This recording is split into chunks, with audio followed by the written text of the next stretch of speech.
चलो चलो नेक्स्ट है क्वेश्चन नंबर 13।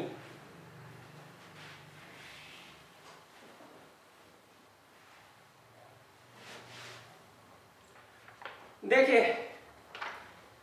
क्वेश्चन नंबर 13 में इन्होंने कहा है आपको there are 10 lamps in a hall. एक हॉल है उसमें 10 लैम्प्स हैं।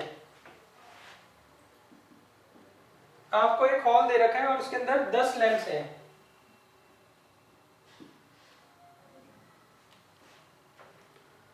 अब वो कहते हैं हर लैम्प को जो है हम इंडिपेंडेंटली स्विच ऑन और ऑफ कर सकते हैं। Find the number of ways in which the hall can be illuminated. देखिए इसमें उन्होंने कहा है आपको एक हॉल दे रखा है उसमें 10 लैंप है और ये 10 के 10 लैंप जो है इंडिपेंडेंटली आप इनको ऑन और ऑफ कर सकते हो।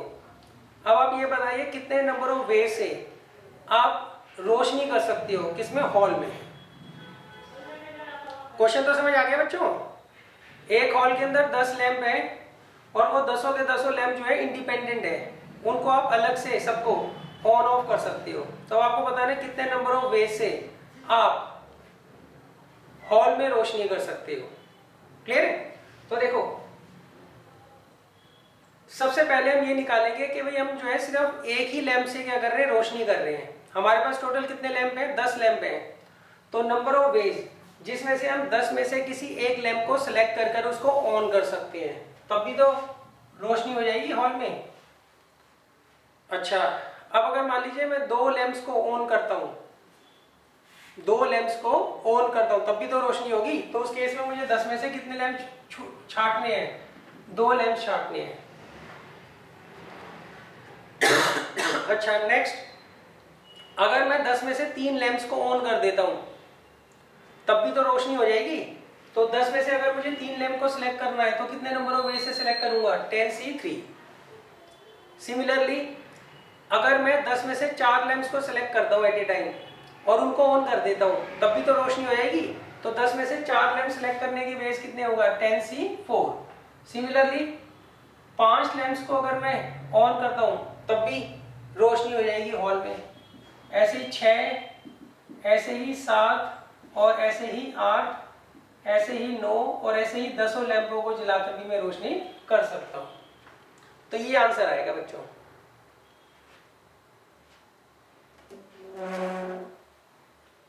क्लियर है? अब आप कहोगे जी इसको सॉल्व कैसे करें। सॉल्व करने में तो दिक्कत आएगी, तो इसका एक फॉर्मूला है, हो सकता है मैंने उसकी डेरिवेशन आपको ना कराई हो, तो वो फॉर्मूला याद कर लो आप। NC1 plus NC2 plus NC3 plus NC4 up to NCN का जो फॉर्मूला होता है ये होता है 2 की पावर n माइनस 1, ये फॉर्मूला होता है। ये चैप्टर खत्म होने के बाद मैं करवा दूंगा आपको इसकी डेरिवेशन। सही है? ये NCERT में नहीं है डेरिवेशन, इसलिए शायद मैंने ना कराई हो। आ गया समझ बच्चों? तो इसका क्या फॉर्मूला होगा बताओ, इसे जब आप सॉल्व करोगे 2 की पावर 10 माइनस 1 तो 1024 माइनस 1 तो 1023।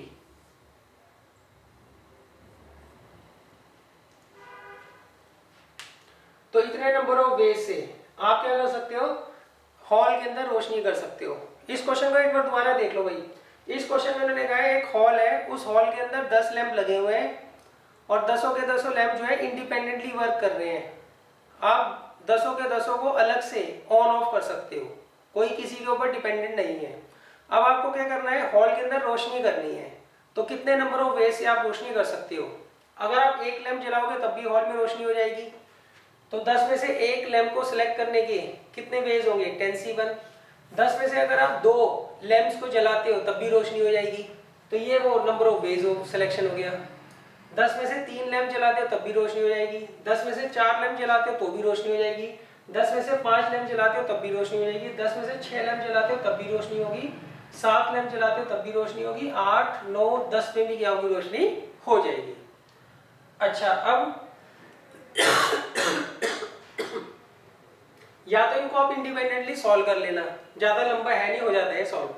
नहीं तो इसका फॉर्मूला होता है NC1 plus NC2 plus NC3 plus NC4 up to NCN। इन सब का जो सम होता है ये होता है 2 की पावर n माइनस 1। सही है? तो इसको आप इससे कंपेयर करते हो तो n की वैल्यू क्या आ रही है 10, तो ये आ गया 2 की पावर 10 माइनस 1, तो 1023 आ गया। क्लियर है बच्चों? अब इसका एक और तरीका सीख लो करने का।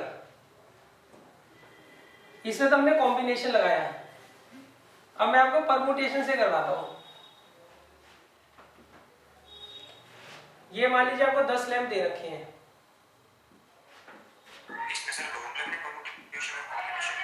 नहीं किसी से भी कर सकती हो आप इसको। अब मैं परमुटेशन से करवा रहा हूं, पहले तो कॉम्बिनेशन से कराया ना, अब आपको परमुटेशन से करवाता हूं। देखो ये मान लीजिए पहला लैंप है, सही है? अच्छा, इसको आप ऑन भी कर सकते हो ऑफ भी कर सकते हो, तो इसकी कितनी पोजीशन बन सकती है 2। दूसरा लैंप, इसकी भी कितनी पोजीशन बन सकती है 2, इसकी भी 2, इसकी भी 2 पोजीशन बन सकती है, इसकी भी 2, इसकी भी 2 हो सकती है पोजीशन, ऐसे ही सबकी 2 पोजीशन हो सकती हैं। तो ऐसे इन सब की डिफरेंट 1024 पोजीशन हो सकती है, सही है? अच्छा, मगर इसमें एक पोजीशन ऐसी होगी जिसमें ये सारे के सारे बंद होंगे, और इसमें एक ऐसी पोजीशन होगी जिसमें सारे के सारे ऑन होंगे। तो इन्होंने पूछा क्या है आपसे, इन्होंने पूछा है कि हॉल के अंदर रोशनी होनी चाहिए, तो हम इसमें से कौन सी पोजीशन माइनस करेंगे। ये टोटल नंबर ऑफ पोजीशन है जिसमें हम अलग अलग लैंप्स को रख सकते हैं किसी हॉल के अंदर। कितनी पोजीशन बन रही है 1024, मगर इसमें एक ऐसी पोजीशन होगी जिसमें सारे के सारे क्या होंगे बंद होंगे, तो उसको अगर आप माइनस कर लेते हो तो बाकी 1023 पोजीशन में कोई ना कोई लैंप जल रहा होगा और वो रोशनी हॉल में कर रहा होगा, सही है? अगर आपको परमुटेशन से करना है तो इस तरीके से कर लो। आगे समझ? Yes sir. चलो इसको मैं एक और बताता हूं। मान लीजिए आपके पास 10 क्वेश्चन है ट्रू फॉल्स के, आपके पास कितने क्वेश्चन है 10 क्वेश्चन है ट्रू फॉल्स के, तो आप उसको कितने नंबर ऑफ वेज से अटेम्प्ट कर सकते हो तुक्केबाजी में।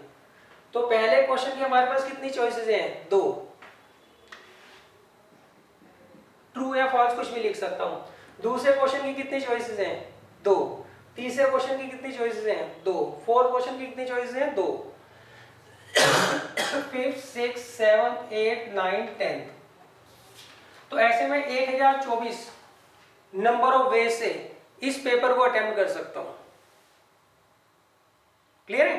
अच्छा, अब इसमें एक ऐसा नंबर ऑफ वेज होगा जिसमें मैंने सब जगह ट्रू लिखा होगा, और एक ऐसा नंबर ऑफ वे होगा पेपर करने का जिसमें मैंने सब जगह फॉल्स लिखा होगा।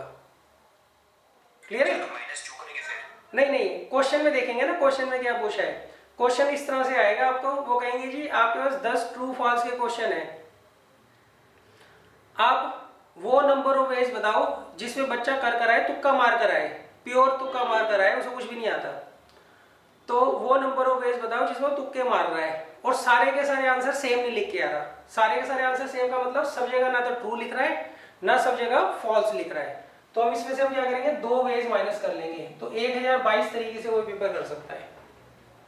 टोटल कितनी वेज हो गई 1024 वेज से कर सकता है ना अलग अलग तरीके से इस पेपर को। वो एक वे उसमें ऐसी होगी जिसमें सब में ट्रू लिखा होगा, और एक ऐसी वे होगी इसमें सब में फॉल्स लिखा होगा।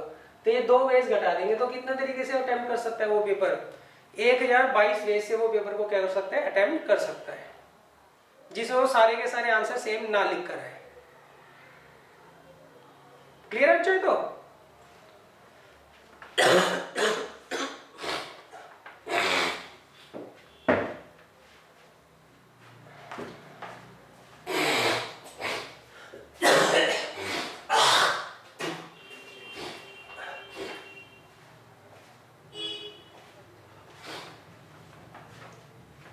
अब देखिए नेक्स्ट है क्वेश्चन नंबर 14।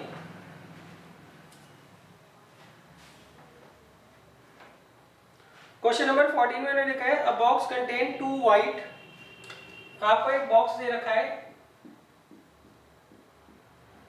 उसमें 2 तो वाइट है, 3 ब्लैक हैं और 4 रेड बॉल्स हैं। सही। In how many ways can 3 balls be drawn. अब कितने नंबर ऑफ वेज से आप 3 बॉल्स को क्या कर सकते हो, इसमें से निकाल सकते हो।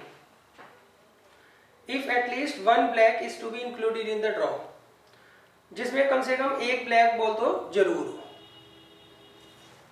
सही। देखो आपको ये कॉम्बिनेशन दे रखा है, इसमें से हमें 3 बॉल सेलेक्ट करनी है। कंडीशन क्या है, एटलीस्ट 1 ब्लैक बॉल होनी चाहिए।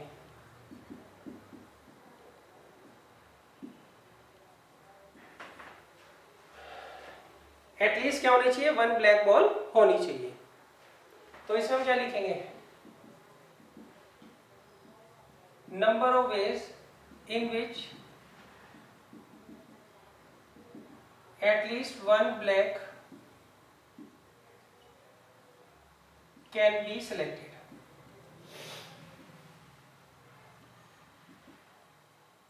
सही। देखो भाई पहले केस में तो हम ले रहे हैं 1 ब्लैक बॉल है, तो यहां पर अगर हम एक ब्लैक बॉल ले रहे हैं तो 3 में से हमें एक बॉल लेनी है, बाकी इन 6 में से 2 बॉल लेनी है। यही तो होगा बच्चों। उन्होंने कहा कम से कम एक बॉल तो सिलेक्ट होनी चाहिए। तो अगर आप एक ब्लैक बॉल ले रहे हो तो 3 में से एक बॉल ले रहे हो, तो बाकी 2 बॉल कहां से आएगी, इन 6 में से आएंगी। अच्छा दूसरे केस में मैं ले रहा हूं जिसमें हम 2 ब्लैक बॉल ले लें, तो 3 में से हमें 2 ब्लैक बॉल निकालनी है, तो एक बॉल कहां से आएगी, इन 6 में से। सही है। और लास्ट में उन्होंने क्या कहा है, तीनों की तीनों ब्लैक बॉल होंगी, तो इसमें से तीनों ब्लैक बॉल आनी चाहिए, तो इसमें से कोई भी नहीं आनी चाहिए। सही है। बीच में हमने प्लस का साइन क्यों लगाया है बच्चों, प्लस का साइन हमने इसलिए लगाया क्योंकि एट ए टाइम या तो ये कंडीशन अकर करेगी, या ये कंडीशन अकर करेगी, या ये कंडीशन अकर करेगी।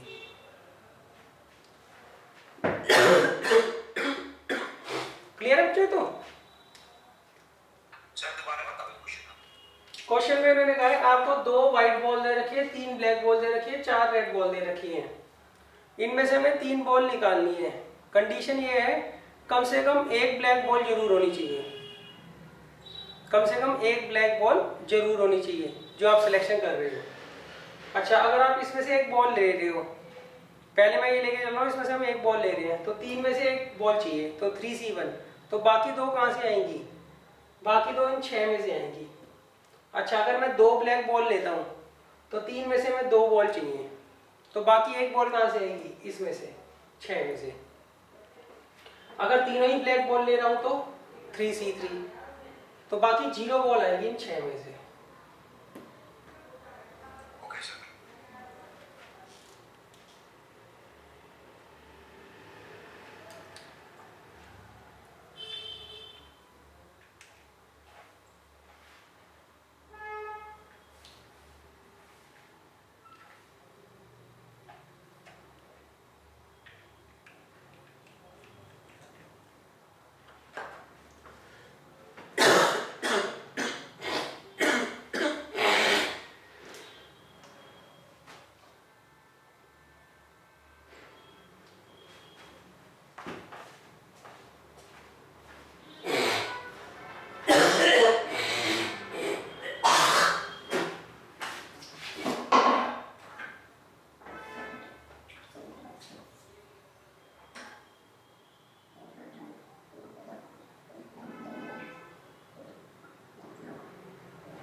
चलो अब देखिए नेक्स्ट है क्वेश्चन नंबर 15, ये न्यूमेरिकल है।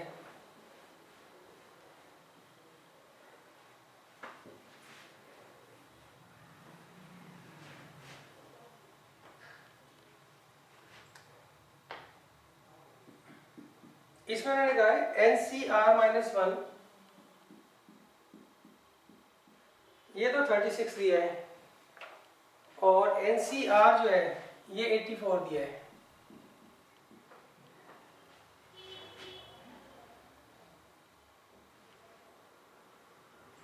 और हमें NCR+1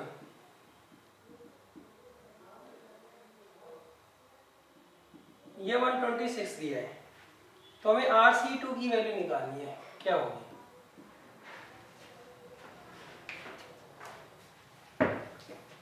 सही बच्चों?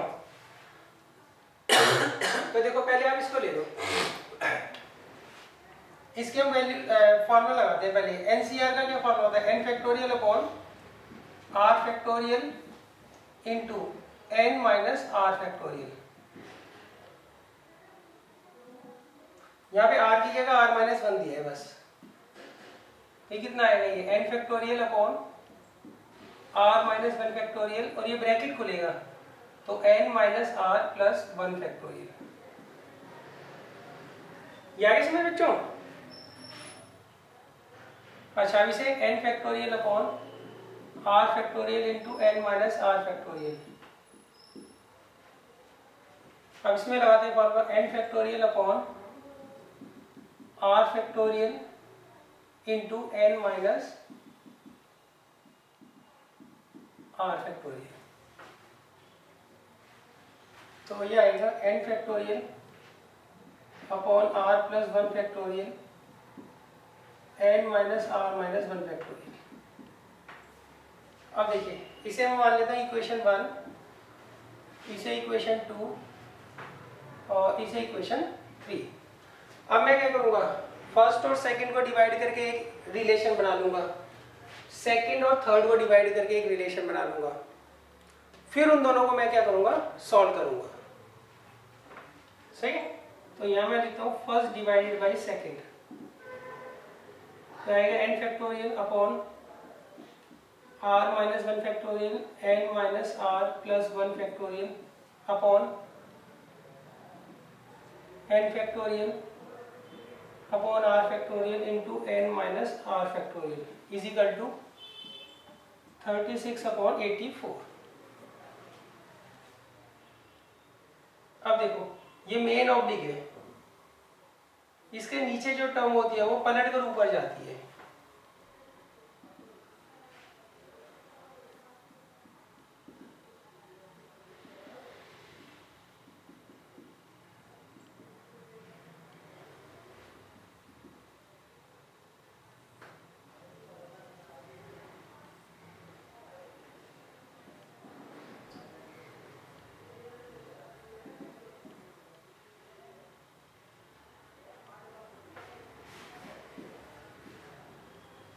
ये तो बच्चों इससे कैंसिल आउट हो जाएगा।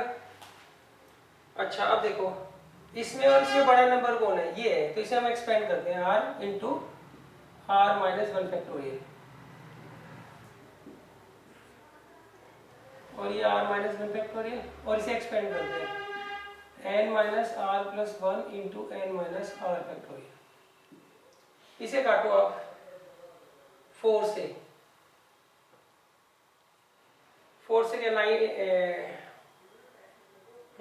4 से 12 से चला जाएगा तो 3/7, ये इससे कैंसिल आउट हो गया, ये इससे। अब करो cross multiply, 7R is equal to 3n minus 3R plus 3, तो कितना आएगा बच्चों? ये 10R minus 3n is equal to 3। ये आ गई इक्वेशन ए। सही? अब हम क्या करेंगे, इन दोनों को डिवाइड करके इक्वेशन बी बना देंगे, तो आपके पास दो इक्वेशन आ जाएगी आर और एन में। उसमें आप एलिमिनेशन मेथड लगाओगे तो एन और आर की वैल्यू आपकी आ जाएगी। सही? और फिर हमें निकालना क्या है, RC2 निकालना है। तो वो हम फाइंड आउट कर लेंगे फिर। सही, यहाँ तक नोट करो पहले आप लोग।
कर लिया बच्चों नोट यहाँ तक?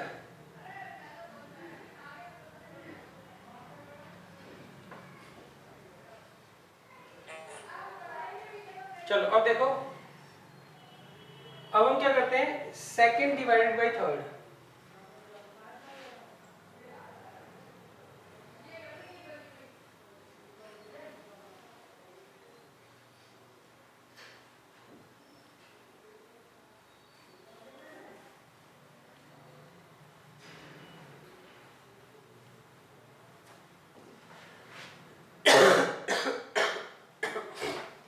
तो देखिए इसमें आएगा सेकंड डिवाइडेड बाय थर्ड, तो ये आएगा n factorial upon r factorial into n minus r factorial divided by n factorial r plus 1 factorial into n minus r plus 1 factorial. ये दे रखा है 84 और ये 126। अच्छा अब ये पलट कर ऊपर ले जाएंगे हम, तो आएगा n factorial upon r factorial into n minus r factorial into, ये ऊपर चला जाएगा r plus 1 factorial into n minus r plus 1 factorial upon n factorial. ये कर लो 42 से डिवाइड, तो 2/3 आ जाएगा। अब देखो इसे करो expand, r plus 1 into R factorial, और इसे करो n minus R plus 1 into n minus R factorial.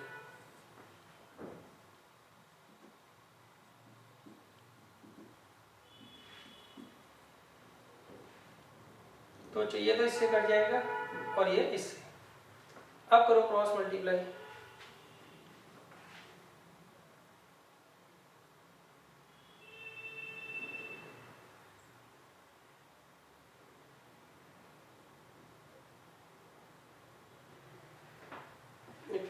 गड़बड़ तरीके।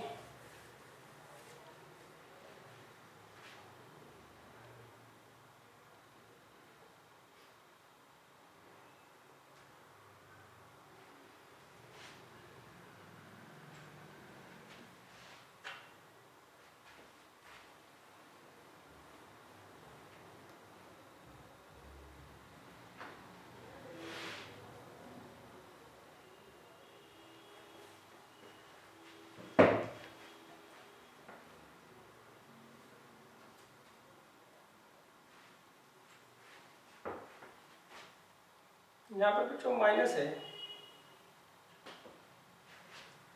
अब देखो यहाँ आएगा r प्लस 1 फैक्टोरियल को तोड़ेंगे, r plus 1 into R factorial, और ये n minus r minus 1 factorial, ये r फैक्टोरियल, इसे खोलो n minus R into n minus R minus 1 factorial. ये इससे चला जाएगा, ये इससे। अब करो cross multiply, 3r plus 3 is equal to 3n minus 2r, तो ये आएगा 5r minus 3n is equal to minus 3। ये आ गई इक्वेशन बी। अब इसे सॉल्व कर लो बच्चों।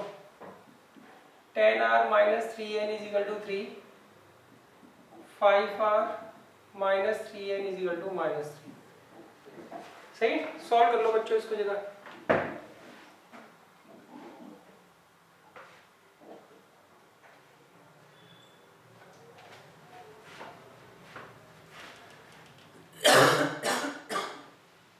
ये 2n आएगा।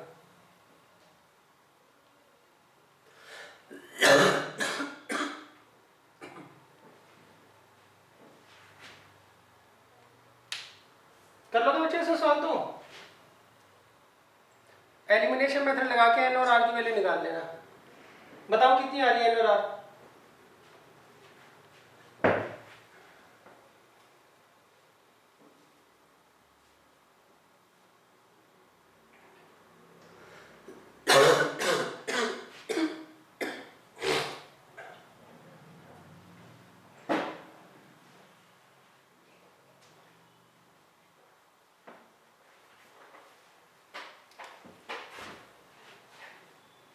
इसे आप कर लो 1 से मल्टीप्लाई, इसे 2 से।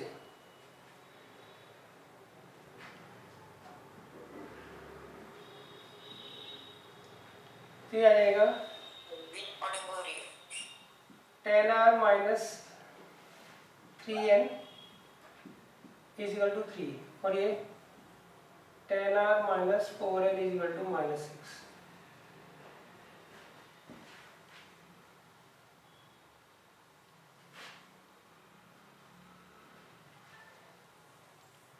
कितना बताया तुमने आंसर?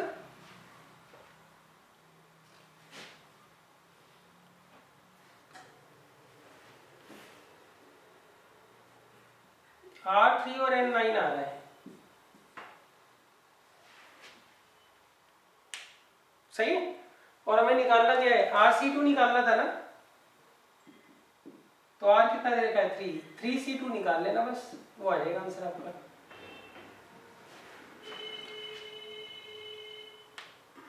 हो जाएगा बच्चों तो।